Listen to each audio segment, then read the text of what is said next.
Buenas tardes a todos. Les agradecemos que estén aquí. Lo primero, una advertencia. Ustedes fueron invitados y nosotras convocadas para dar una charla sobre el DNU y sobre la ley Ómnibus. Pero tenemos un país tan vertiginoso que en la última semana ha habido un nuevo proyecto de ley bases que ha quitado toda injerencia en materia de justicia, como se titulaba en la ley de bases. Por eso vamos a abocar el análisis en la charla de hoy exclusivamente a lo referido a justicia en el decreto de necesidad y urgencia número 70. Ello para que no crean que el colegio hace publicidad engañosa, así que vamos a hacer un poquito de antecedentes. El 21 de diciembre de 2023 se publicó en el Boletín Oficial el decreto 7023 que contenía un título 10 denominado Justicia. Coetáneamente con él, a los 7 días, el 27 de diciembre del 2023 también, se presenta al Congreso el proyecto conocido como Ley de Bases, Ley de Bases y Puntos de Partida para la liberación de para la libertad de los argentinos. Ese proyecto zozobró en instancias de las sesiones extraordinarias y la semana pasada, como les decía, se ha presentado un nuevo proyecto que directamente anula este título 10º referido a la justicia. La sola referencia, solo informativa, de aquel proyecto de bases original de diciembre del año pasado tenía más o menos 100 artículos destinados a la justicia, de los cuales 51 eran para reformar, modificar o derogar artículos del Código Civil y Comercial. Se refería al registro de la propiedad automotora, al registro de la propiedad inmueble, se refería a los derechos intelectuales y a las sociedades de gestión colectiva, a materias de archivo del Poder Judicial, la publicación de edictos. Tenía una vastísima conformación toda dentro del título 10 y dedicaba 51 artículos puntualmente a la reforma del Código Civil, que también era mucho más vasta que lo que termina siendo el decreto 70, por cuanto no solamente derogaba leyes vinculadas, sino que se abocaba a tratamiento de obligaciones, de contratos, de responsabilidad, de pago, de mora, entraba en la división hereditaria, en los divorcios administrativos, es decir, que tenía un impacto enorme, con lo cual probablemente no nos hubiesen alcanzado 2 horas de esta charla, sino que hubiésemos tenido que estar mucho más de 2 semanas hablando de esto. Hoy nos queda el análisis del decreto 70, que, como les decía, en su título 10 atiende los puntos de justicia. Esperen que vamos a organizarnos. Ahí vamos. Les decía que tiene mucho menos artículos, 14 artículos que vamos a ir analizando con Fabiana, y que se vinculan fundamentalmente a derogar la ley de locaciones urbanas, que así se la conoce y mal se la conoce, toma algunos temas de obligaciones y de facultades de los jueces, y fundamentalmente regula todo lo relativo al contrato de locaciones de inmuebles. La primera aproximación al tema es qué pasa con el DNU, qué pasa con su vigencia y su eficacia. Y aquí volvemos a un aspecto que quizás es de los más entretenidos de la materia que tengo a cargo en la Universidad de Buenos Aires, en la Austral y en la UCA, que es la vigencia de las leyes, desde cuándo este decreto de necesidad y urgencia es aplicable y qué pasa en el mientras tanto. Para entender cuál es la vigencia y la eficacia de una ley, tenemos que analizar 3 artículos del Código Civil que fundamentalmente tienen peso en lo que hace al título 10 Justicia del decreto de necesidad y urgencia, que en general regula materia contractual. Son 3 los artículos que tenemos que analizar para entender la vigencia y la eficacia de este decreto. El artículo 5, que dice cuándo una ley entra a regir. El artículo 6, que establece cómo se computan los plazos en el derecho. y el artículo 7 que resuelve los conceptos relativos al conflicto de las leyes en relación al tiempo. El artículo 5 establece, bueno, transcribí para que los que no tenemos la memoria fresca de los artículos podamos ir siguiéndolo. El artículo 5 establece que las leyes rigen después del 8º día de su publicación oficial o desde el día en que ellas determinen. Es decir, que tenemos dos supuestos: que el propio artículo, que la propia ley diga voy a regir a partir de una fecha determinada, como fue el Código de Vélez allá en 1869, que mandó a regir 2 años después o 1 año y pico después, o como fue el nuevo Código Civil y Comercial, o una ley que nada diga, en cuyo caso aplica este supuesto del artículo 5, que son los 8 días de su publicación oficial. Aquí me encanta coincidir con Fabiana, porque algunos autores consideran que el decreto de necesidad y urgencia se aplica o es vigente desde el día 29 de diciembre, pero eso es incorrecto. ¿Por qué? Porque conforme el artículo 6, los plazos se computan por días enteros, como dice la parte transcripta. El cómputo civil de los plazos es por días completos y continuos y no se excluyen los inhábiles o no laborales. Entonces, el 21, que fue el día de su publicación, no se computa. 8 días después, 22, 23, 24, 25, 26, 27, 28, 29. El 8º día termina a las 24 horas, con lo cual la vigencia del DNU comienza el día 30 de diciembre del 2023. Otro aspecto a tener en cuenta, que lo mencionamos, bueno, perdón, esto es lo que es la conclusión a la que ambas llegábamos a esto. No toda la doctrina es conteste al respecto. El tercer artículo que tenemos que analizar cuando hablamos de vigencia y de eficacia de las leyes es el artículo 7, que resuelve a través de 3 principios el conflicto que se presenta cuando una situación jurídica o una relación jurídica queda abarcada por 2 leyes diferentes. Es decir, puede ser que una situación jurídica arranque bajo el imperio de una ley y que sus consecuencias se devengan en el tiempo y quedan abarcadas por el supuesto de una nueva normativa, que es lo que en el caso de situaciones jurídicas unilaterales es más simple, contraje matrimonio bajo el amparo de una ley. El conflicto es cuando hay situaciones jurídicas plurisubjetivas, también llamadas relaciones jurídicas, en las que hay relaciones jurídicas establecidas entre 2 o más personas que arrancan bajo el imperio de una ley y se desarrollan en el tiempo, quedando abarcadas por otra ley que le sucedió en el tiempo. Esto es lo que pasa con el DNU en materia contractual. ¿Qué pasa con los contratos que largaron en un tiempo anterior a la vigencia, 30 de diciembre del 2023? El artículo 7 trae 3 soluciones o principios. También la doctrina lo llama 3 tipos de efectos. El primero es el efecto inmediato, o el principio por el cual todas las leyes imperativas irrumpen en la realidad jurídica aplicándose desde el momento en que entraron en vigencia. Es decir, desde el 8º día o desde el día que ellas determinaron, la nueva ley irrumpe en la realidad jurídica atravesando las situaciones jurídicas y las relaciones jurídicas sin importar cuál es la decisión de los particulares. Ese es el carácter de aquellas leyes imperativas que marcan este primer principio. El segundo principio o efecto que recoge el artículo 7, el artículo 7 no es una novedad, tiene algunos componentes que el Código Civil y Comercial incluye, pero es el mismo código velezano, reformado por Borda en la 17711, es el mismo régimen que recoge también la doctrina de Paul Rouvier sobre los hechos cumplidos, ¿se acuerdan? Los derechos en expectativa y todo este conjunto de conflictos que se suscitaron en la doctrina hasta que logró sintetizarlos Rouvier de una forma en la que explotó en toda la teoría jurídica universal, les diría.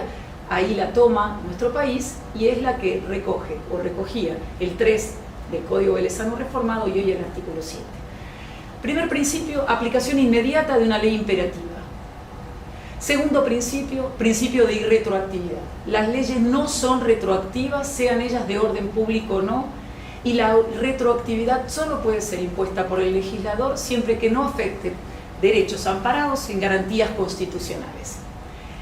Segundo concepto clave, ahí es donde desarrolla su tronco de análisis Rouvier, porque dice que es una ley, ¿hasta dónde puede ser retroactiva o no?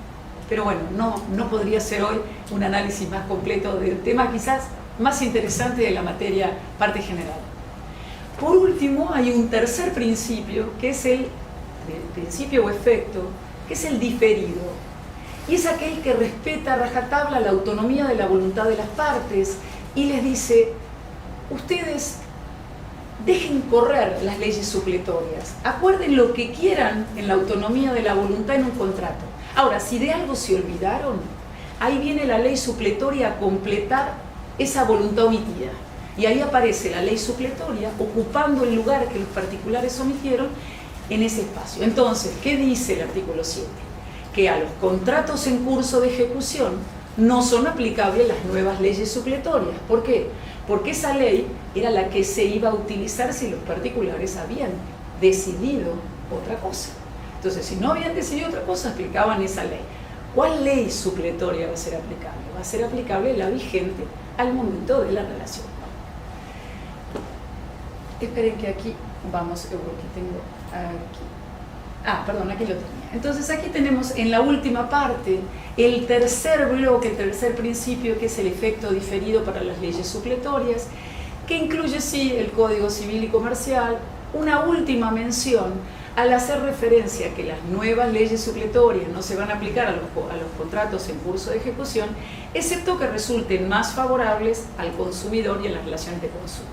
Si bien este es un área de la doctora, aquí en realidad hubo una gran discusión porque dicen, a ver, si son normas más favorables al consumidor en las relaciones de consumo, son normas imperativas, con lo cual no tendría que estar esta excepción aquí y hubiese sido innecesario incluirla porque una ley más favorable al consumidor en el marco de una relación de consumo es una ley imperativa, con lo cual aplica el primer régimen de aplicación inmediata. Bien, acá vienen las dudas que vamos a plantear un poquito más adelante en esta charla. ¿El DNU qué es? Bueno, aquí tenemos que desagregarlo, porque claramente el título justicia es una norma supletoria, por lo menos desde mi punto de vista, está refiriendo normas supletorias con los cuales se aplica este tercer bloque que tiene que ver con que como es una nueva ley supletoria, debe ser aplicada a los nuevos contratos que se realicen con posterioridad al 30 de diciembre del 2023. Obviamente, los restantes títulos, no el 10, que es el que habla de justicia, tienen un carácter imperativo y ahí sí entran, irrumpen en la realidad jurídica como una ley imperativa. Bien, avancemos un poquito. ¿De qué trata este título 10º llamado justicia? Que como verán ustedes abarca los artículos 249 a 263 del DNU, es decir que en 14 artículos. Aquí les hice un breve resumen de cuáles son los tópicos que toca. El primer artículo es un artículo meramente derogatorio. Puso en el pelotón de fusilamiento a la 27.551, vamos a ver con Fabiana, en los fundamentos hablan de lo nefasta de esta ley, que mal se conoce con el nombre de ley de alquileres, porque la 27.551 fue una ley dictada en julio de 2020, en general, con una materia regulatoria contractual de los contratos de locación de viviendas, con cualquier, estuvo puntualmente con fines habitacionales, pero se la conoció como ley de alquileres, y en realidad es una ley modificatoria del Código Civil que arranca con un artículo que vamos a ver en un ratito. Es la reforma de un artículo clave que regula los atributos de la persona, el domicilio, es decir, la 27.551, mal llamada ley de alquileres, comienza en los, creo que fueron 11 artículos que contuvo, con un primer artículo que se metió de lleno en la parte general del código. Título primero, persona humana. Capítulo 5, domicilio, uno de los atributos de la personalidad. Con lo cual, para los que no están al tanto, incluyendo el concepto de domicilio especial electrónico. Esta fue la primera mención de la 27551, que fue sorpresiva. En realidad, en la 27551, el domicilio electrónico entró por la ventana, entró como colado, agazapado, que los que no nos dedicamos a analizar la ley casi que parecía inadvertido. Bueno, ahora pasa lo mismo. El pobre 75 lo dejaron ahí colgado y el artículo primero de este título décimo, es decir, el artículo 249, ¡boom!, fusila la 27551. ¿Y qué hacemos con el domicilio electrónico? ¿Se fue con ella? El primer análisis es que sí. El segundo análisis es que, a la luz del espíritu del DNU 70, de la virtualidad que la virtual importancia que tiene la digitalidad en el mundo del DNU, pensar que haya abrogado la existencia o la posibilidad de regulación de un domicilio como el electrónico es inimaginable. Lo que creo es que en aras a esta autonomía de la voluntad, a esta libertad de contratación, lo que ha dicho es: hagan lo que quieran. ¿Quieren fijar domicilios electrónicos? Pues fíjenlo. ¿No quieren fijarlos? Pues no lo fijen. Y dejó abierta la posibilidad, pero creo que el domicilio especial electrónico ha venido para quedarse en la pandemia, ha tomado carta de ciudadanía en todos los procedimientos de todo el país, con lo cual no necesariamente que la inclusión del artículo 75, que aquí lo vemos, se lo lleve el mantel de la derogación del 27551, va a afectar su existencia. ¿Sí? Vamos a dedicarnos 2 minutitos. El viejo 775, el Código Civil y Comercial, establece, en ese capítulo 5 que les refería, 3 tipos de domicilio. En realidad, a las clasificaciones que la doctrina hacía de domicilio general, dentro de los cuales estaban el domicilio real, ese corpus y animus que hacía la residencia habitual de una persona, para que, atando concepto legal, netamente legal, explicarle a los alumnos de primer año que el domicilio es un concepto legal, ni con martillo les entra. ¿Por qué? Porque claramente es un concepto que la ley necesita para ubicar a una persona y hacer allí el juego de los derechos y las obligaciones.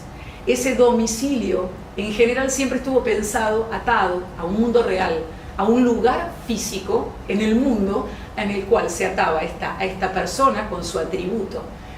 Y ahí en el código aparecen, dentro de los domicilios generales, el domicilio real, la residencia habitual de la persona, el domicilio legal, que es un domicilio que en realidad es presumido por la ley sin admitir prueba en contra, entendiendo que la persona reside permanentemente allí para el cumplimiento de sus obligaciones y para el ejercicio de sus derechos.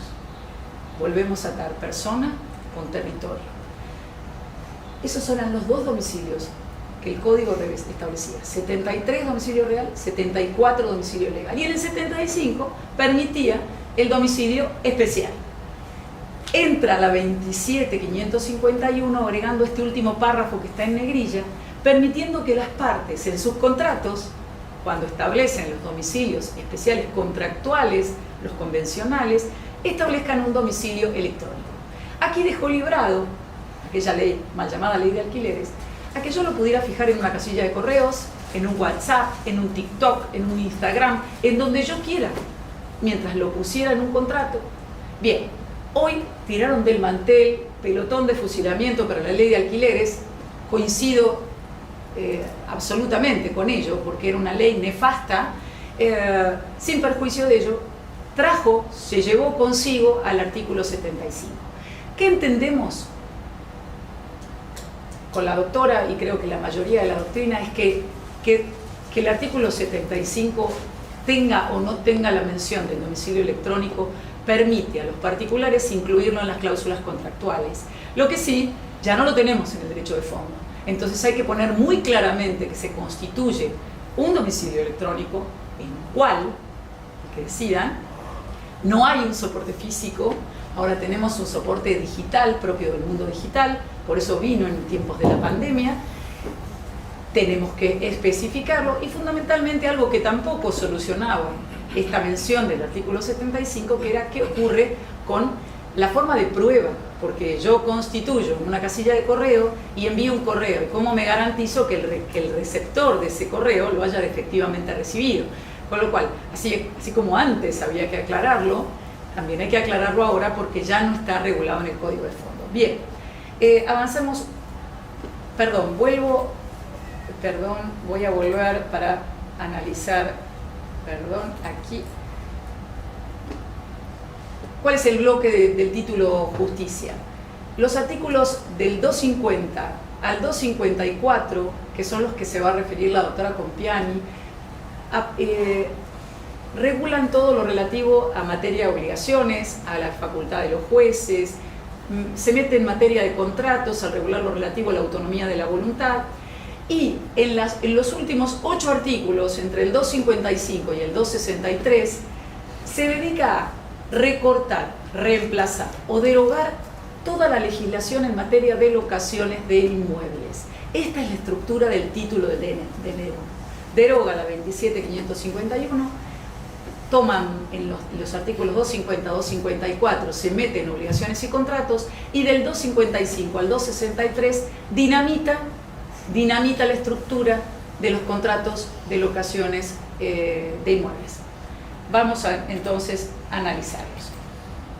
Bien, con la derogación de la 27.551 aparece un nuevo régimen de contrato de locación que está regulado con las reformas incluidas en el DNU en todos estos artículos, que los vamos a ir pasando, vos me computás el tiempo, los vamos a ir pasando más o menos por arriba, pero va a responder a algo que va a comentarles ahora Fabiana, que es cuál es el sentido, cuál es el fundamento del DNU y la libertad de contratación, y quitar toda injerencia paternalista del Estado, que es algo que a los que estábamos acostumbrados, porque el Estado se ha metido permanentemente en los contratos de locación de inmuebles, entendiendo que tenía que poner en equilibrio una relación que no estaba entre locadores y locatarios.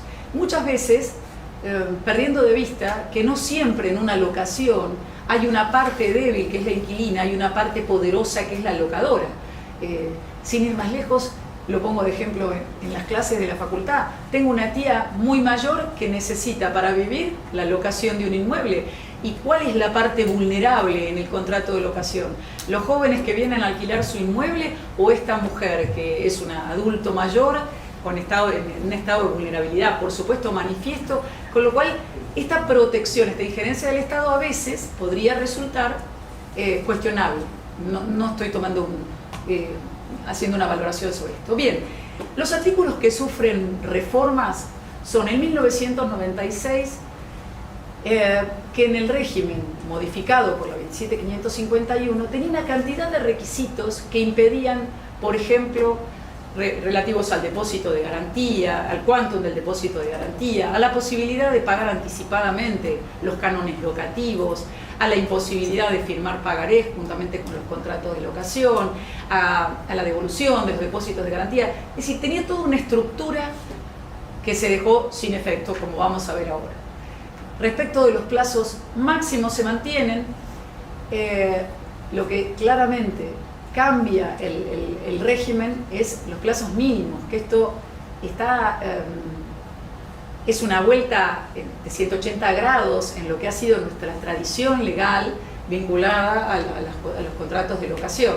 Pero independientemente de esta primera aproximación, vamos a ir analizando uno a uno. El artículo 1199 ha sido completamente modificado, lo vamos a ver en un ratito, y entran todas las obligaciones en moneda extranjera, esta posibilidad.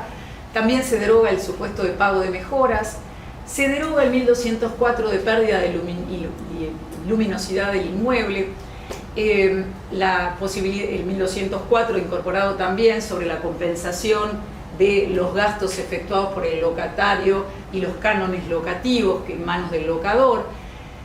Se establece un nuevo régimen para resolución, ya sea imputable al locador, al locatario y la anticipada. Voy a referirme solamente en este cuadro a los tres que no voy a tratar porque ya no están, que es otra gran duda. ¿Qué pasa con los artículos que desaparecieron? ¿Qué pasa con el código, con el DNU? El DNU irrumpió en la realidad. Está bien, con efecto supletorio, pero las leyes que no están más. Los artículos que no están más. ¿Qué pasa si el DNU resultara derogado? Vamos a terminar esta charla con una reflexión que me parece genial. Muerto el cazador, ¿la liebre revive? ¿Qué pasa? ¿Qué pasa con, por ejemplo, el 1202? ¿Qué pasa con el 1204 sobre pérdida de la luminosidad? Por ahí se acuerdan de qué trataba este artículo. El artículo en Vélez traía, lo llamaba, que eran vicios redivitorios de la cosa cuando la cosa alquilada perdía luminosidad por una construcción. Mal llamado, porque eso no es un vicio redivitorio de la cosa, sino que dependía de hechos de terceros que hubiesen construido e impedido el ingreso de la luz. Obviamente, esto no es aplicable en la actualidad en ciudades en las que permanentemente se está construyendo. Entonces, que un inmueble pierda luminosidad, como lo decía en 1204, no era un supuesto que permitiera indemnizar o bajar el precio de la locación. Bueno, ahora lo han desaparecido. ¿Qué tenemos que interpretar? Que si pierde luminosidad un inmueble es una incógnita. Bien, y el último, la renovación del contrato de locación de inmuebles, que antes de terminar se convocaba locatorio y locador para ver las posibilidades de renovación. PLAC fue borrado también. Avancemos un poquito en esto. Que no quiero pasarme en el plazo. El nuevo régimen del contrato de locación aparece aquí en la primera aproximación del 1196. El viejo 1196 estaba repleto de no se puede esto, no se puede aquello, no se puede aquello, no se puede aquello. Aquí se abren las puertas, se abren las compuertas, no sabemos cuál es el límite de esta apertura de compuertas, porque las partes pueden determinar libremente las cantidades y la moneda entregada en concepto de fianza y depósito de garantía, y la parte pueden pactar libremente la periodicidad del pago. Acá aparece algo raro. Somos todos tan libres, y viva la libertad, coma. ¿Y por qué puso esta coma? Las partes pactarán libremente la periodicidad del pago, que no podrá ser inferior al mensual. ¿Y por qué no acordarlo quincenal, si a mí me pinta? Por día.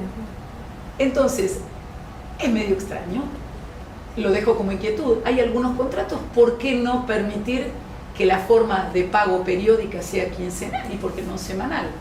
Bien, han definido que esa libertad sí puede ser restringida. Bien, el 1198, referido a los plazos de locación, que eran los plazos mínimos, ahora un régimen completamente distinto y completamente opuesto a la trayectoria legal que tuvieron los límites mínimos de plazo de locación de inmuebles.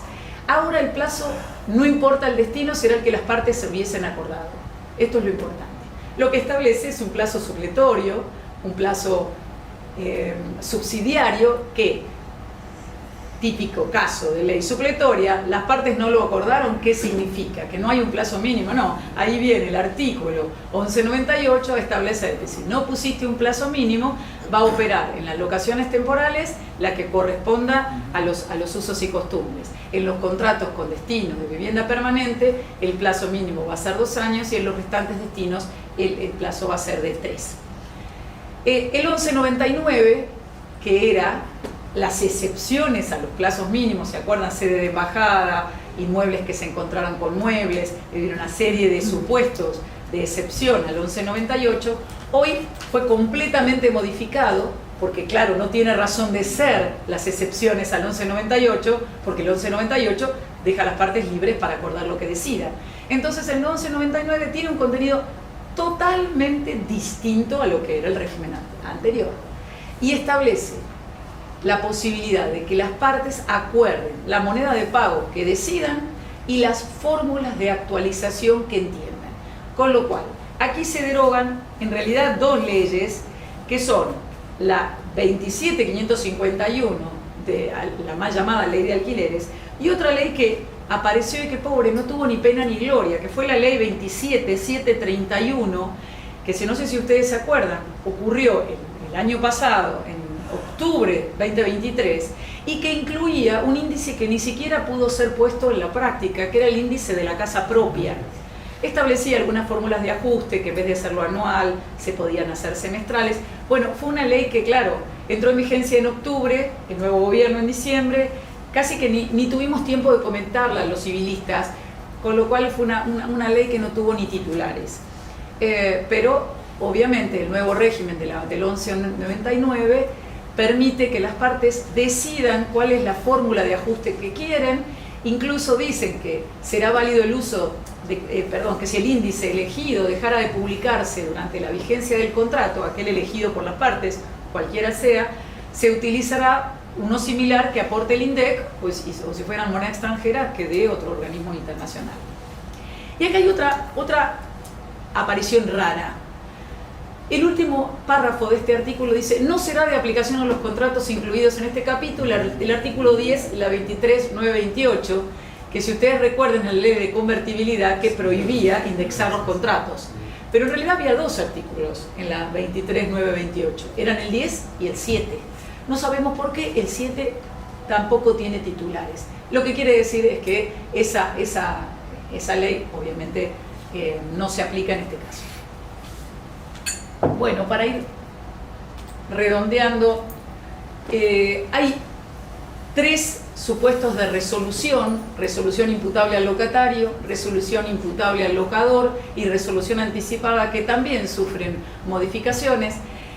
Quizá la más importante aparezca aquí, en las posibles causales de resolución imputables al locatario, se incluye el inciso D, es decir, que el locador puede resolver el contrato por cambio de destino, uso irregular, por supuesto, por falta de conservación del inmueble, por falta de pago de las prestaciones dinerarias en 2 periodos consecutivos, y ahora se incorpora la posibilidad de que yo incluya dentro del contrato una causa que permita ad nutum resolver. Entonces, esto es una gran inclusión que hay que tener en cuenta, es una gran inclusión en la temática, dinamita todo lo que nos regulaba en materia de locaciones sobre inmuebles, con lo cual es algo a tener muy en cuenta.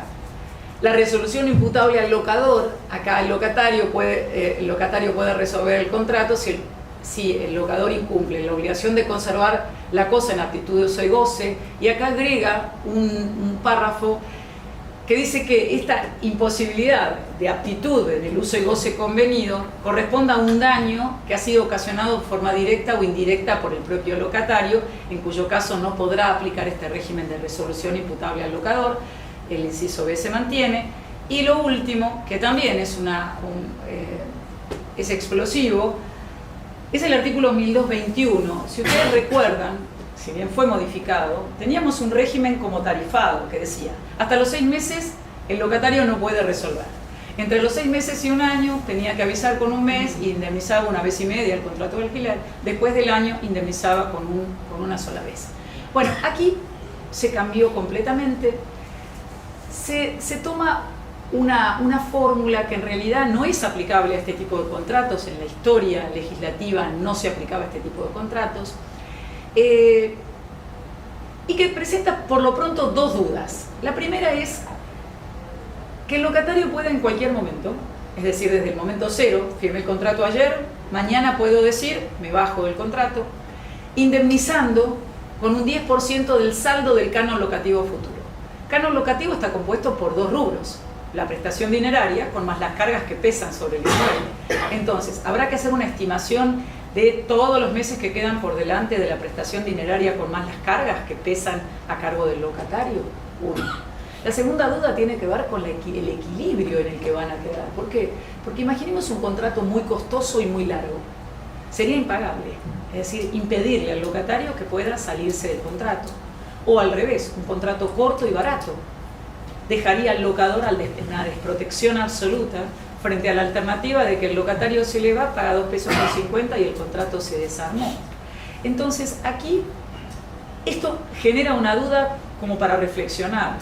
No estaba del todo mal una alternativa tarifada para que el locatario salga del contrato, que en este caso ha quedado absolutamente desdibujada. Bueno, le doy la palabra a la doctora Compiani, después podemos debatir sobre esto. Muchas gracias, Julia. Impecable, impecable. Vamos a seguir en la misma, sin solución de continuidad, y ahora vamos a referirnos a cuáles fueron los fundamentos de estos cambios, tanto de lo que explicó Julia hasta ahora, como lo que vamos a intentar dar noticia a continuación. Y en materia de alquileres, como anticipaba Julia, dice de forma expresa los fundamentos de este decreto que de bien imprescindible la derogación de esta ley por ser nefasta. Parecería claro que así de razón, en cuanto derogada la ley, aparecieron mágicamente una gran cantidad de inmuebles en alquiler y hay un reacomodamiento del ofrecimiento en el mercado de alquileres que por ser público, bueno, todos conocemos, está en las noticias del diario.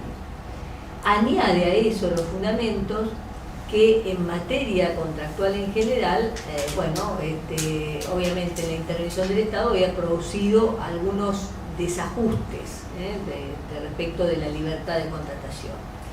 Y en materia obligacional hace hincapié en las obligaciones de dar moneda extranjera. Y señala que coherentemente con lo dicho, con la necesidad de liberar la negociación de las partes, es preciso respetar la voluntad de los ciudadanos de pactar la forma de cancelación de sus obligaciones, de dar sumas de dinero sin distinción del curso legal o no de la moneda que se determine, sin que pueda el deudor o el juez eventualmente, al intervenir obviamente en una disputa judicial, imponer al acreedor la aceptación de una moneda distinta. Y agrega, salvo pacto en contrario. Como resultado de este anticipo, propone una modificación de los artículos 765 y 766 del Código Civil en el régimen de las obligaciones de dar dinero, donde, bueno, los argentinos estamos muy acostumbrados a las idas y vueltas sobre nuestra moneda, a propósito, sobre la regulación legal de nuestra moneda, a propósito de los embates que la misma ha tenido en materia inflacionaria. Desde el Código Velezano, que señalaba, digamos, que descreía de que fuera el propio código quien tenía que regular los problemas del embate de la inflación, y entonces sentaba un principio nominalista absoluto, que los jueces a partir del año 1975 y a partir del fenómeno hiperinflacionario del Rodrigazo dejaron sin efecto a través de decisiones judiciales, como han recordado un fallo Vieites de la Corte, donde se señaló que en definitiva actualizar las deudas de dinero no era hacerlas más onerosas en su origen, sino traducir a valores actuales aquel valor de origen. Se tradujo luego, después de 15 años de aplicación de índices asincrónicos de precios, en una situación donde el resultado muchas veces permitía que el acreedor recibiera más de lo que era debido a propósito de aplicación de índices que se alejaban de la realidad, y eso provocó, junto con una estabilización de la economía, la necesidad de dictar la ley de convertibilidad, de ajustarla luego a través de una ley denominada Ley Martínez-Raimonda, que determinó que cualquier actualización sucedida antes de marzo de 1991 no pudiera dar como resultado un valor actual mayor al real de la cosa, ¿no? Es decir, que ninguna actualización fuera mayor al real y actual valor de las cosas. Pues bien, en esa ley de convertibilidad, como recordaba Julia, entre otras, se dispuso la prohibición de la actualización por índices de precios de la moneda nacional. Se dispuso también la prohibición o la no aplicación de las sentencias judiciales aún pasadas en autoridad de cosas juzgadas que dispusieran la aplicación de índices, cualquier ley, cualquier convenio de parte que dispusiera la actualización quedaba cancelado.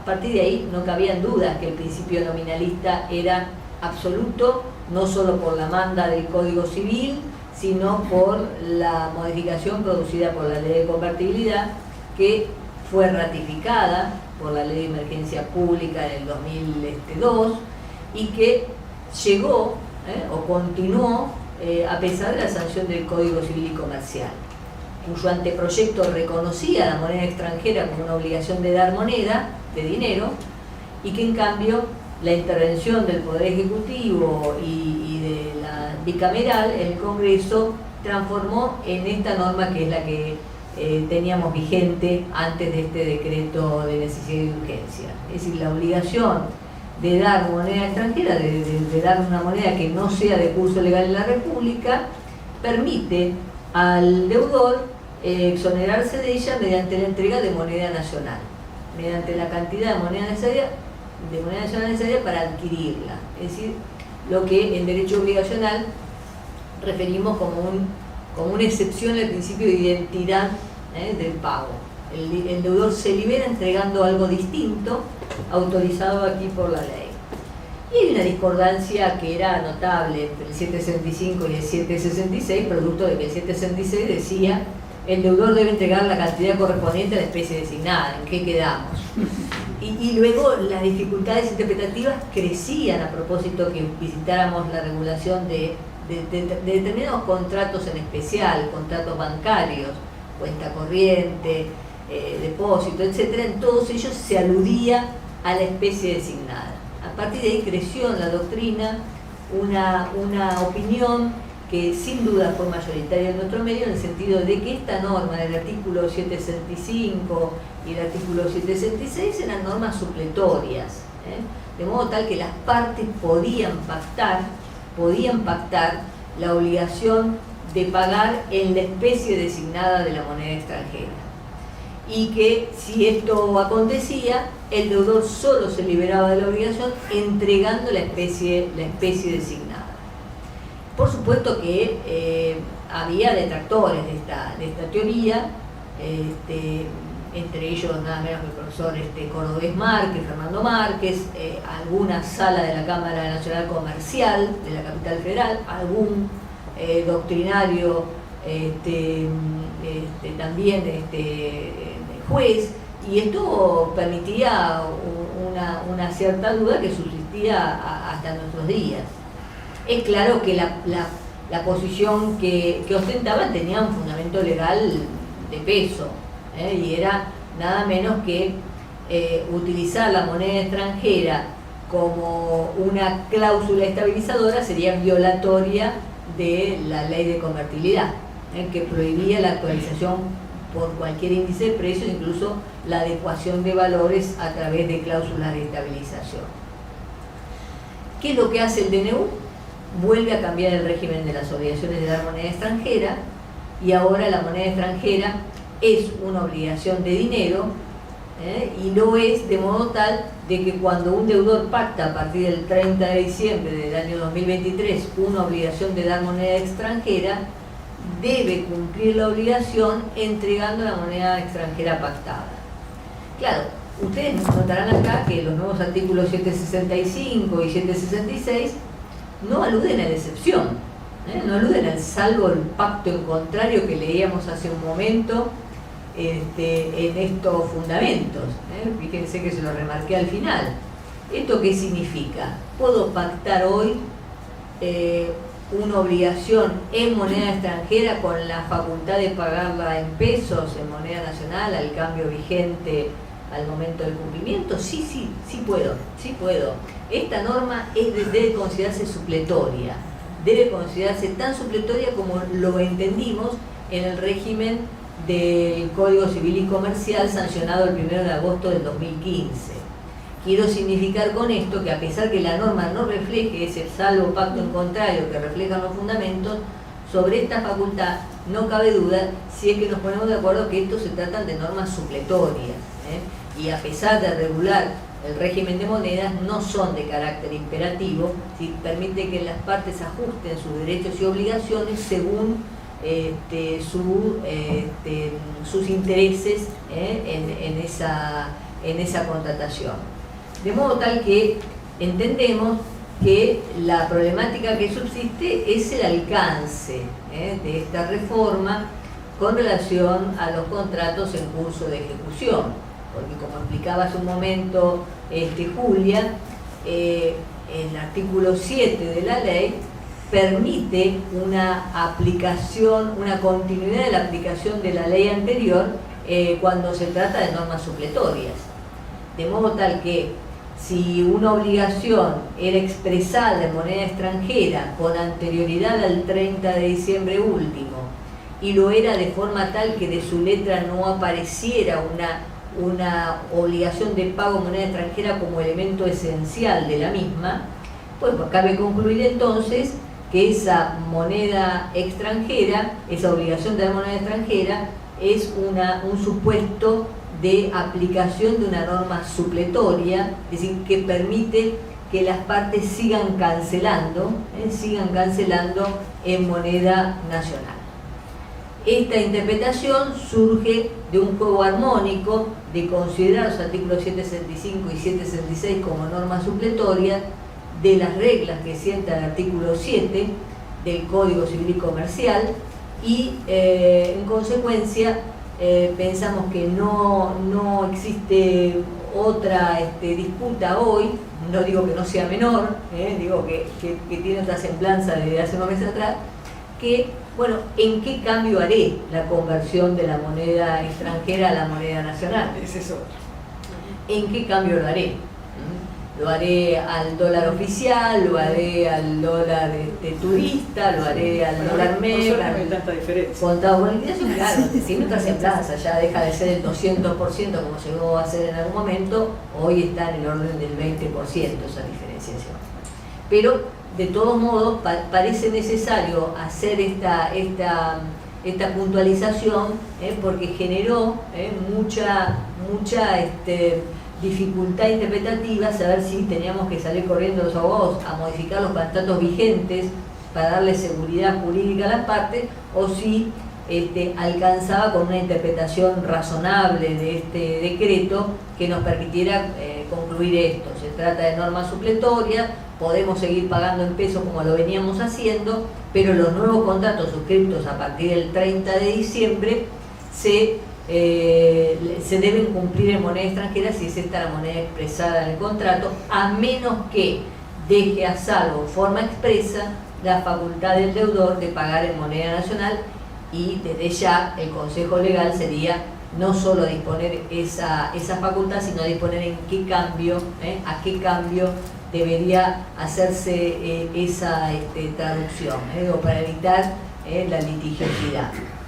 Me parece que en esta materia la reforma es de las que reclamaba la doctrina, es decir, no les puedo mentir que la doctrina ve con buenos ojos esta modificación, que termina con uno de los problemas, porque imagínense, estamos hablando de obligaciones de dar moneda extranjera reguladas en un código civil como obligaciones de dar cantidades de cosas que ni siquiera estaban reguladas en un título especial. No existía más las obligaciones de dar cantidades de cosas. Y luego, a partir de ahí, las disputas interpretativas, que si bien no eran de gran cantidad de autores, eran lo suficientemente de peso como para plantearnos la duda, llegar al litigio judicial y tener que resolverse ante los estrados de un tribunal con el costo que esto tiene para cualquier transacción. De modo tal que esto no cabe duda que debe ser celebrado, esta modificación. Claro que conviene decir que se ha quedado a mitad de camino, porque resuelve el problema con las obligaciones de dar moneda extranjera, pero no resuelve el problema con las obligaciones de dar moneda nacional, que siguen sujetas a un principio nominalista absoluto en un país inflacionario, en un país inflacionario como el que tenemos. Nos permiten, porque sigue vigente la prohibición de los artículos 7 y 10 de la Ley de Convertibilidad, no permiten la actualización por índice de precios, salvo las derogaciones expresas o autorizaciones expresas de la ley, crédito suba, UBIs, etcétera, contrato de locación, como les acaba de explicar Julia, artículo 1999, que faculta ahora sí en forma expresa a utilizar un índice de precios para mantener la expresión de la moneda del contrato de alquiler en un mercado que está sujeto a una inflación que no es menor a un 11% mensual, como en estos momentos, y que en los últimos 3 meses, que son los primeros 3 meses del año, alcanza una significación realmente importante. De modo tal que para que este régimen de obligaciones quedara acorde con la realidad, hubiera sido necesario derogar la ley de convertibilidad y permitir entonces que las partes libremente pacten una cláusula de estabilización para la inflación que conocemos que va a existir, es decir, que podemos prever en cualquier tipo de contratos y no solamente en el contrato de locación. Ahora bien, lo que no se puede celebrar son las modificaciones que introduce el DNU en materia contractual general. Y digo, no se puede celebrar porque por más que estemos de acuerdo en que tiene que haber una libertad de contratación de modo tal que las partes decidan libremente sus derechos y obligaciones, de lo que no se puede renunciar en el siglo XXI es de un orden público de protección para los débiles, para los vulnerables. No se puede desconocer que nuestro código tiene un régimen de tutela para los contratos celebrados por adhesión y de los contratos de consumo, y necesariamente estos regímenes de tutela son regímenes que restringen esa libertad. Y entonces lo que produce esta modificación es un cierto crujir de las normas. Y es ostensible ese crujir, y les voy a dar en las próximas feminas 2 o 3 ejemplos para que ustedes lo adviertan, que nos coloca en una situación de litigiosidad inútil, que debió haberse superado o con una regulación, si querían ir en el sentido completa, o con unas restricciones o con unas salvedades que permitieran la aplicación de los regímenes jurídicos sin entrar en colisión. Fíjense los fundamentos. Las relaciones civiles también necesitan ser liberadas de regulaciones paternalistas excesivas. Entonces señala, hace una exaltación del principio de la autonomía de la voluntad, de la posibilidad que las partes decidan por sí mismas el contenido contractual, y entonces la necesidad de evitar la excesiva intervención judicial en el contrato. Como si esa intervención judicial no fuera más de las veces una intervención necesaria en los contratos de adhesión o en los contratos de consumo. Y yo me permití repetir algo que aprendí de un maestro, del profesor Rubén Stiglitz, maestro del derecho de los contratos, maestro del derecho del contrato de seguros en especial, que decía en el prólogo de uno de sus libros, de que el contrato no vive aislado en una sociedad, sino que tiene un contexto social con un determinado modelo político-económico. Y entonces la materia del contrato es una operación económica en un contexto social determinado. Entonces no se toleran leyes negociadas con los representantes o responsables de políticas económicas, argumentándose que dichas leyes comprometen planes de gobierno, por la sencilla razón de que no hay programas exitosos de gobierno que se apoyen en la vulneración de derechos y garantías fundamentales de los ciudadanos. Esos planes o programas de gobierno, al cabo, fracasan porque carecen de consenso, no son confiables. ¿Cómo confiar en que la libertad contractual va a resolver todos los problemas cuando estamos frente a un consumidor o a un adherente en un contrato de consumo o de adhesión respectivamente? Si el mercado nos muestra exactamente lo contrario, la necesidad de la intervención en esos casos. Así que les quiero significar con esto que no vamos a coincidir con que se modifique el 958 para decir los jueces entonces no tienen posibilidad de intervenir en los contratos, o mejor dicho, el de la autonomía de la voluntad del 958, que define entonces ahora que los límites que tienen las partes son solamente la ley y el orden público, y que todas las leyes en materia contractual o todas las disposiciones en materia contractual deben leerse como normas exclusivamente supletorias y entonces para que haya imperatividad tiene que ser expresa, es decir, no tiene que haber duda alguna, contra un 962 que sigue diciendo lo mismo que dijo desde el 2015, desde hace más de 8 años de vigencia. Es decir, el carácter de las normas legales autoriza a considerar igualmente imperativas por el modo de expresión, por su contenido o por su contexto. Entonces hay una disputa hoy entre el 958 y el 962 que no permiten una solución, porque mientras el 958 actual nos dice que no hay otra norma supletoria que la que lo determine expresamente o si ustedes quieren tácitamente por la contradicción, frente a un 962 que amplía este odre y permite considerar igualmente imperativa una norma por su modo de expresión. Y ustedes dirán, ¿a qué se refiere como expresión? A la utilización de un verbo imperativo. Debe en vez de puede. Debe. O por su contenido o su contexto. En el ámbito del consumo, como explicó muy bien Julia, las normas son imperativas. Y lo propio acontece en relación a las cláusulas de un contrato celebrado por adhesión cuando hablamos de las condiciones generales del contrato de adhesión. Igualmente imperativa por su contexto, por su contenido. Lo que está liberado a esas facultades que nos asegura el 958 en nuestra autonomía de la voluntad es el diseño del objeto del contrato, es el diseño de las cláusulas negociadas. Pero respecto de las cláusulas de condiciones generales que tengan la restricción de las cláusulas de interpretación, que tengan la restricción de las cláusulas abusivas, es una necesidad que no podemos desconocer en el siglo XXI frente a la masividad que tiene hoy la contratación por adhesión y de consumo frente al contrato paritario, al contrato que era típico del siglo XIX.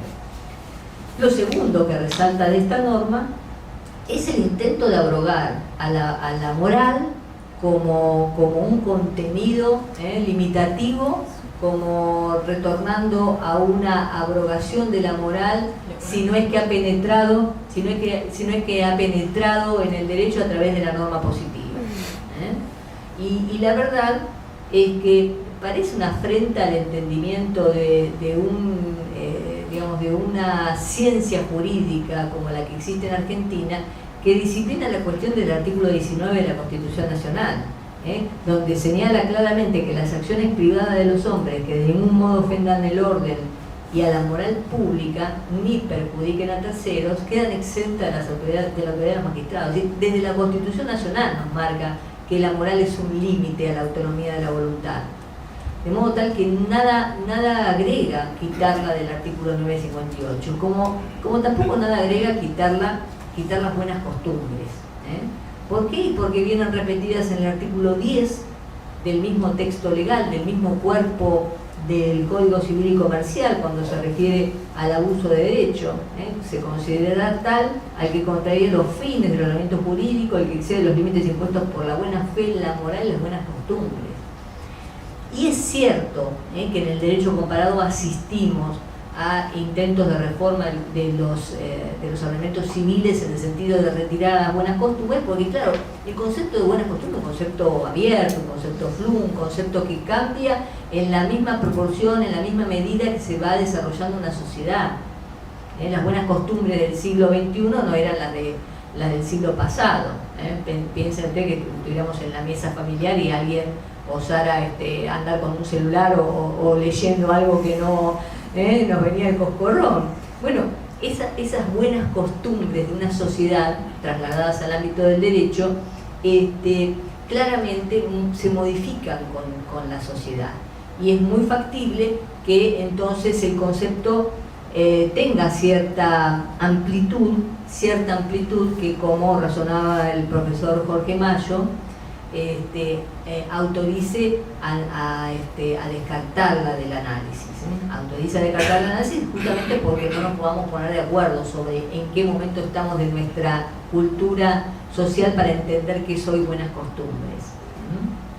De modo tal que, si bien con este entendimiento que las buenas costumbres podrían desaparecer en este concepto por lo poco precisa, no cabe duda que la moral no lo podría, porque nuestra propia Carta Magna nos indica el camino con relación a ella.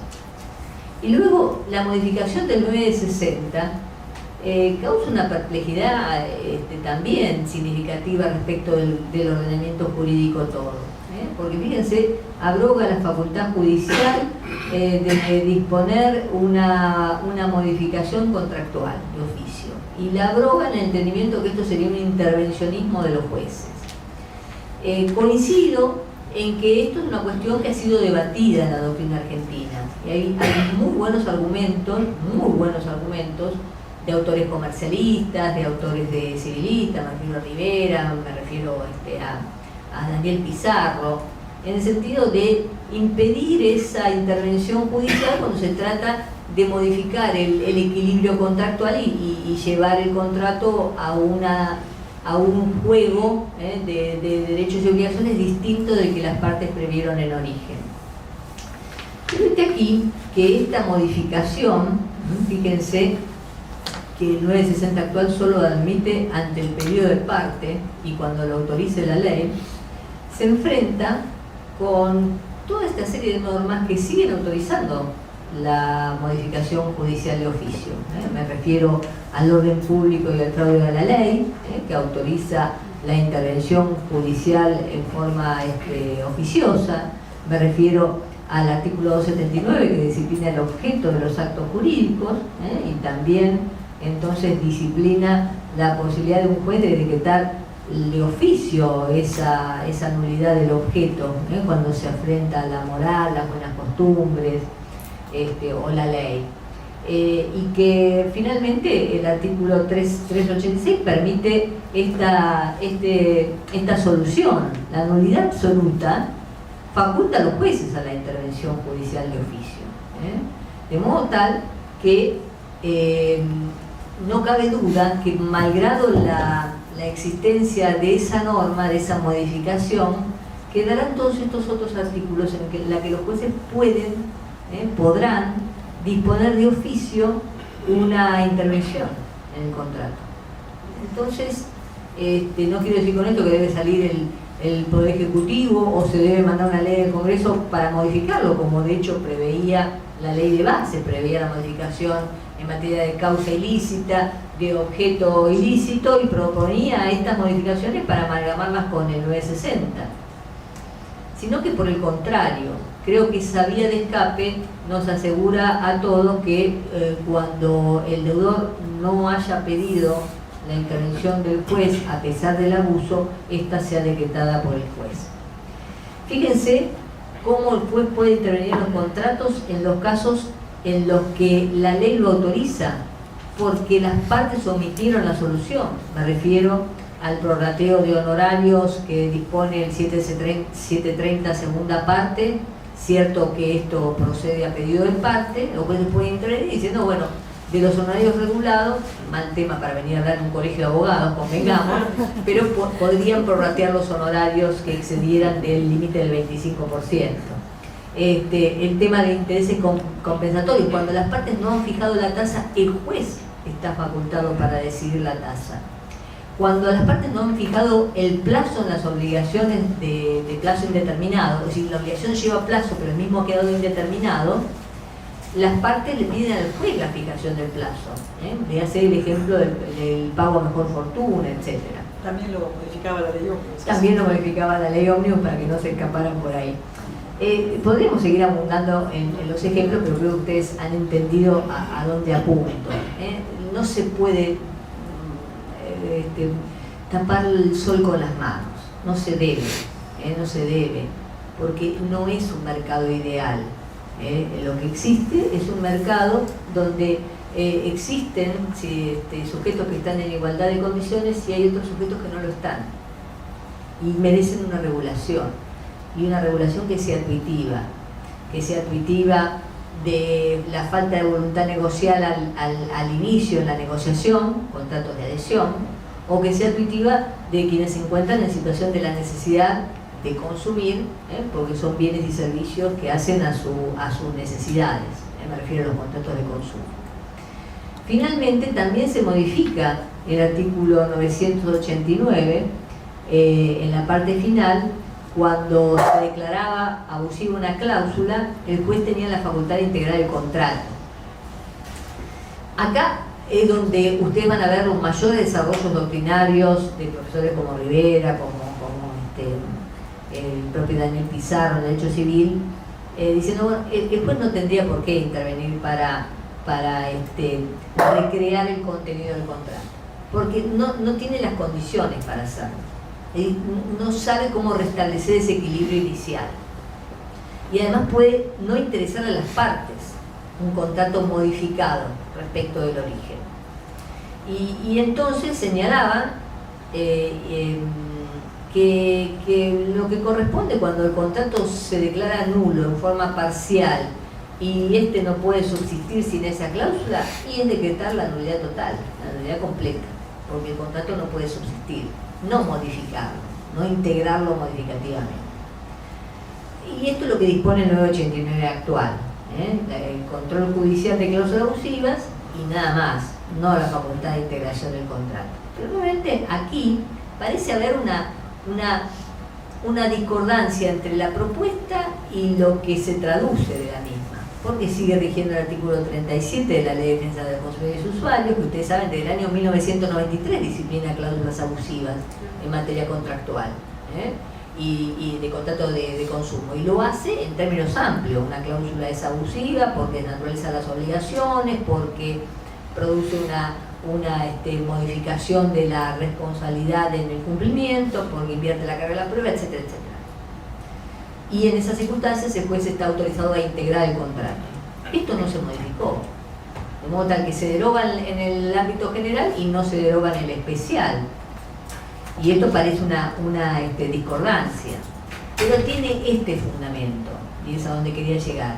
El fundamento lo van a encontrar en doctrina porque ya fue de alguna forma propuesta la modificación del Código Civil y Comercial por esto que fue el proyecto de la Comisión ad honorem designada por el Poder Ejecutivo en el año 2018 para modificar el Código Civil. Sí, a 3 años de vigencia del nuevo Código Civil ya se constituyó una comisión destinada a introducir las modificaciones necesarias a ese régimen. Y entre las modificaciones que habían sugerido Botana, Rivera y Daniel Pizarro, una de ellas era esta, la del 989 párrafo final. Esto es la posibilidad de que el control judicial sobre cláusulas abusivas no tuviera efecto, es decir, no pudiera realizarse, y que entonces esto tenía por fundamento evitar los casos donde la nulidad parcial no era tal, era nulidad total,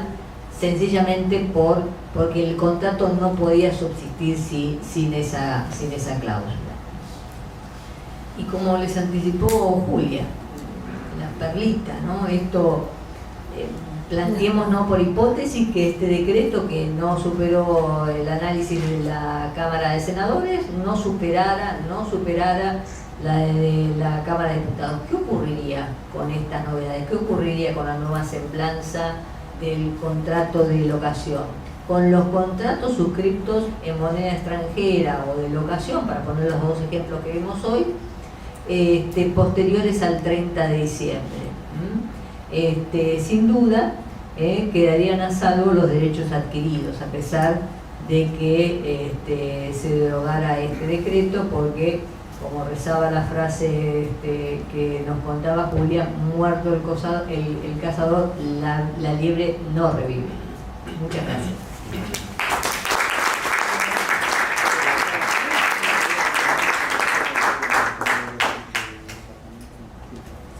Quedamos atentos a las preguntas o a las observaciones.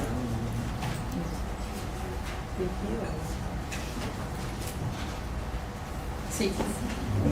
Quisiera saber el estado actual el estado actual del DNU, dijo doctora que la semana pasada ingresó un proyecto que anulaba el título 10 que después se analizó. ¿Cuál es el estado de ese título 10? No, vuelvo por si no fue clara. Sí, El 21 de diciembre del 2023 se publicó en el boletín oficial el decreto de necesidad y urgencia número 70. A los 7 días ingresa al Congreso el proyecto denominado Bases y Puntos de Partida para la Libertad de los Argentinos.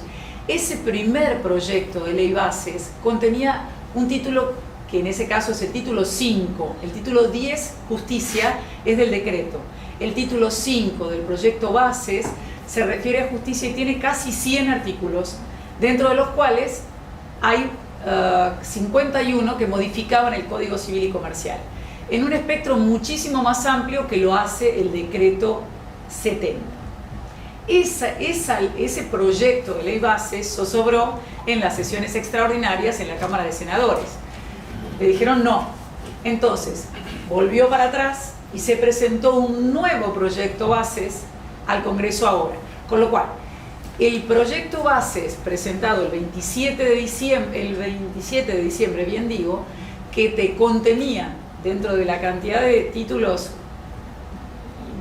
tendría que leerlos, el título 5 refería a todo lo relativo a justicia y ahí tenía, como les hacía mención, reformas en el registro de la propiedad inmueble, automotor, propiedad intelectual y sociedad de gestión colectiva, archivo, tasa de justicia, edictos, y en lo propio del Código Civil y Comercial modificó 51 artículos, donde modificaba obligaciones, contratos, sucesiones, familia.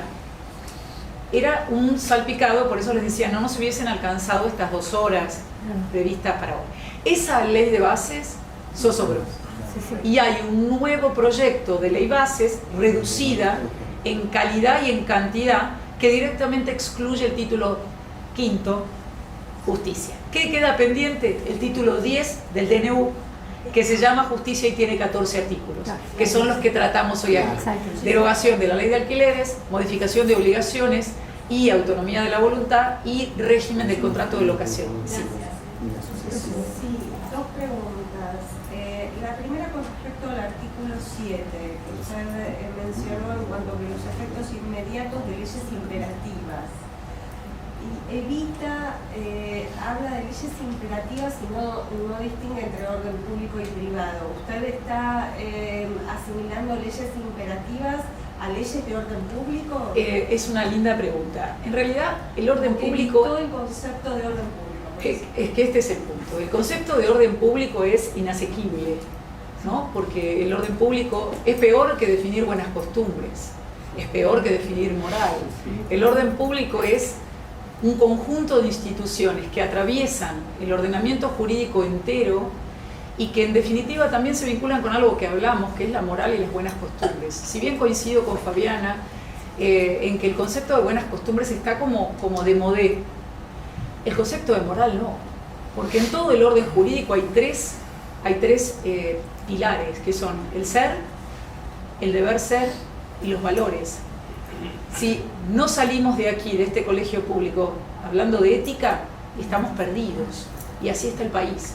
Entonces, creo que lo que tenemos que imaginar es, y vuelvo al orden público, que quizás las buenas costumbres como de modelo, concepto que se hace como intangible, que es la moral y las buenas costumbres, que han pretendido arrancar de algunos artículos. Porque esto es lo que ocurrió con el DNU y que en definitiva la ley bases también hacía un poquito de agua. Es un injerto, cruje el sistema, dijo la doctora, y es verdad, porque quitar la moral y las buenas costumbres de un par de artículos y no modificar el artículo 10, porque ¿quién se anima a tocar el abuso del derecho? Nadie. ¿Quién se anima a tocar? ¿Quién puede tocar la moral que está en el artículo 19? Si del artículo 19 derrama de la Constitución, pero el artículo 10 que habla de abuso de derecho es orden público, las instituciones son orden público, el régimen, los valores hacen al orden público. Entonces, la pregunta, volviendo a que usted hacía, ¿una ley imperativa es necesariamente una ley de orden público? Y la respuesta es no. ¿Por qué? Porque en general todas las normas de orden público deben ser imperativas, porque no pueden ser dejadas al arbitrio de los particulares para que digan, ah, esta ley sí, aquella ley no. ¿Por qué? Porque se entiende que si es una ley de orden público, en sí misma, per se, es una ley imperativa. Ahora, podría haber leyes imperativas cuyo contenido no sea de orden público. Entonces, ¿son sinónimos? No. Puede resultar que una ley imperativa no sea de orden público, pero la propia ley decida que es una ley imperativa. En general, son aquellas que regulan alguna institución que le interesa a la sociedad y al Estado que sea intangible. Allí aparece la aplicación imperativa, irrumpiendo en la realidad jurídica por el cuidado de este orden público. Y volviendo a esto que decía, que coincido con lo de que están de moda las buenas costumbres, pero creo que no podemos salirnos de este lugar, porque si no, nos olvidamos de los valores. Y creo que la moral y las buenas costumbres forman como un bloque inescindible de los valores que el deber ser no alcanza. El ser es el deber ser es la norma, como un criterio axiológico. Vélez, en la nota 530, hablaba de que las buenas costumbres en términos de derecho eran lo que el hombre debía hacer conforme las leyes de Dios, las leyes del hombre y las leyes divinas. Bueno, esto era un criterio axiológico puro. Después está el actual. Las buenas costumbres tienen que ver con el comportamiento de la gente, pero hay un dogmático jurídico que tiene que ver con las reglas a imponer que tengan en cuenta la ética no individual, la ética colectiva, si no estamos perdidos. Sí. Y algo mucho más puntual, perdón. Perdón. Gracias. No me quedó claro si cuando se estipulan los contratos de locación con la actual legislación y el actual DNU, en moneda extranjera no permiten un índice de actualización. Esto es así, es decir, si se estipula, ¿no? No. Por eso, no sé si lo entendí bien, por eso... No, miren, a ver, si se estipula en moneda extranjera, debe ser pagado en moneda extranjera a partir Pero del aparte 30 de diciembre. puede tener un índice de actualización... Si se paga en moneda nacional, si se pacta moneda nacional, puede utilizarse un índice. Cualquiera. Perdón, Sí. si se paga moneda extranjera también. Sí. La norma dice expresamente que en caso de que sea moneda extranjera, se podrá usar un índice del país de emisión de la moneda. Sí, lo que quiero significar es que rige el principio de autonomía de la voluntad, que usted puede pagar, puede disponer, salvo pacto en contrario, cualquier tipo de cancelación de esa obligación, ¿no? No existen más limitaciones con relación a ese contrato, como sí subsisten en relación a los otros contratos. Sigue vigente la ley de convertibilidad. Aquí está lo que decía la doctora. Y respecto a la rescisión, si no entendí mal, hoy quedaría como el 10% del resto pactado, aún sea un contrato de vivienda a un año, puede ser en cualquier momento. ¿Entendí bien? Aquí lo dice, el 1221 establece que el locatario en cualquier momento, es decir, al día siguiente de haber firmado el contrato o al final, y establece no este sistema tarifado que era el que habitualmente teníamos, sino uno abierto al establecer el 10% del saldo del canon locativo. Y es lo que decíamos que podría traer aparejadas situaciones de absoluto desequilibrio contractual, que no funcionaba mal el sistema tarifado. Perdón, pero como esto sería supletorio también, este 1221, Ajá. por lo cual las partes podrían poner un sistema tarifado en el contrato de común acuerdo, ¿podrían? Sí, claro. Perdón, pensé que estabas tomando el micrófono. Sí, claro. Ahora es viva la libertad. Gracias.